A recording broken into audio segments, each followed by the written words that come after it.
Séoul, 7h30. Le voyage peut commencer. Comptez 30 € par personne. C'est le prix du frisson pour atteindre la DMZ. La zone démilitarisée coréenne, DMZ, est née en juillet 1953, avec la signature de l'armistice de Panmunjom. Elle a mis fin au combat de la guerre de Corée, plus de 2 millions de morts, une fin des combats sans pour autant aboutir à un traité de paix. La DMZ est à la fois un symbole de division et un vestige de la guerre froide.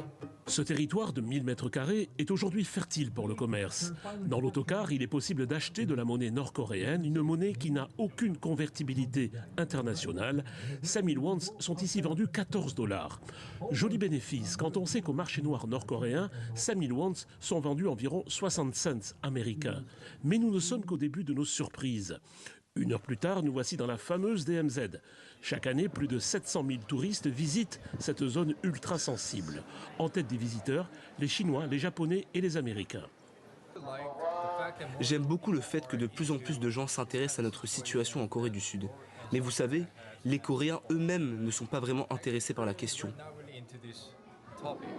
Nous devons nous y pencher davantage. Mais nous sommes déjà très occupés avec nos vies. Après le visionnage d'un film et une visite dans un tunnel d'infiltration creusé par la Corée du Nord, voici la boutique des souvenirs. Et quels souvenirs!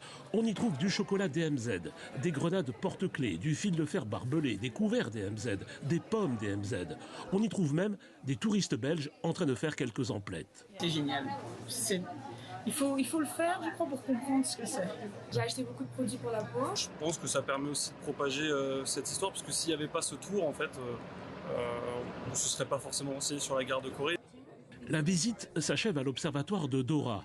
On peut y apercevoir Ginjung-dong, le premier village nord-coréen, un village fantôme, un village de propagande non habité. On estime que le tourisme des MZ rapporte annuellement environ 30 millions d'euros. C'est l'équivalent de la billetterie du musée d'Orsay chaque année.